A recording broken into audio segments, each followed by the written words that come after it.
Hello and thank you for coming. Since I only had 5 minutes, I just wrote down something. I'm going to sort of perform it for you and hope it gives you the information you need.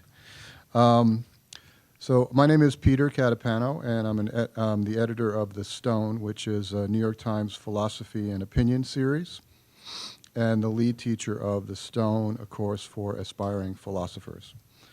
I've been working here at the Times for more than 20 years, for more than 15 of those years as an editor. I was born and raised here in New York and have teaching experience as a writing instructor and tutor at Brooklyn College, as a middle school science teacher, and as a co-teacher of the philosophy and the media course at the New School's Lang College for 3 semesters with the co-founder of The Stone, the philosopher Simon Critchley. I'm also the father of a very curious and argumentative 13-year-old. I had a little video that was made for our book that I was going to show, but we weren't able today. But it was supposed to be the fun part of the presentation. What I wanted to convey by showing the video, which is an animated video that uses a lot of humor, is to convey the message about our approach to philosophy as something broader and more inclusive than the technical academic subject we know from college. We see it as a living practice and an indispensable part of living in society that every person in the academy or not makes use of to make sense of life. It can involve all types of media and perspectives, as well as creativity and humor and even delight. The Stone as a project here at the Times was established in 2010, and we have published an essay per week at least for the past 6 years. It's run by me under the authority of the New York Times opinion section and in partnership with Simon Critchley, who's a professor of philosophy at the New School. And he's written dozens of books on philosophy, literature, and culture, and is a public intellectual in the best sense of the word. So he's the philosophy foundation of the course, and I'm the journalistic foundation. Together, we have this project. The important thing to know about The Stone is that it's way more popular and enjoyable than anything else I knew about philosophy in the past. We use understandable language and current events and ideas that matter to most people to make it relevant to our readers and to remove it, at least temporarily, from its place as a forbidding subject in college that's only accessible and available to few.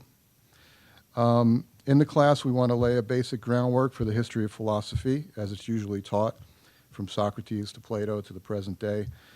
So the subject will be recognizable and sensible when students reach college. But that's not really the focus of the class. The focus is more to present philosophy and opinion journalism as a living thing that each person in society engages in merely by thinking, expressing, and acting on their thoughts and beliefs. The course could have also accurately been called How to Think, or perhaps How to Think Critically, or even more importantly, How to Think for Yourself.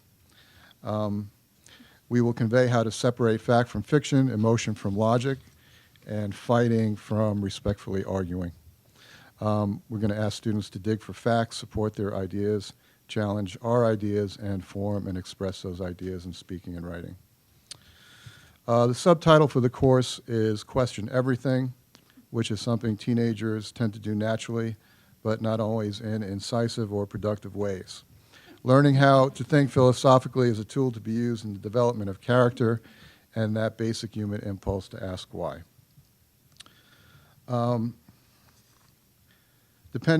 Perhaps more than any generation that preceded them, students in high school have information presented to them in all their waking hours, and their ability to judge the quality of the information, a claim or a news story at face value, and to know how to verify that information and locate objective truth is crucial.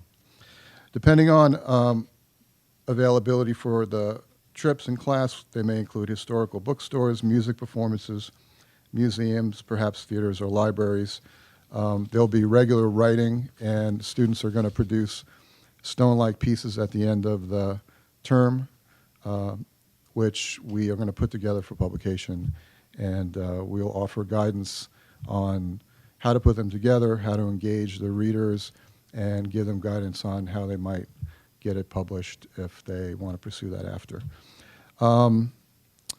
Mostly we'll be trying to impart what we know about this discipline and craft and give the students a rich experience in New York and to have them go home a little older and a little wiser. Thanks.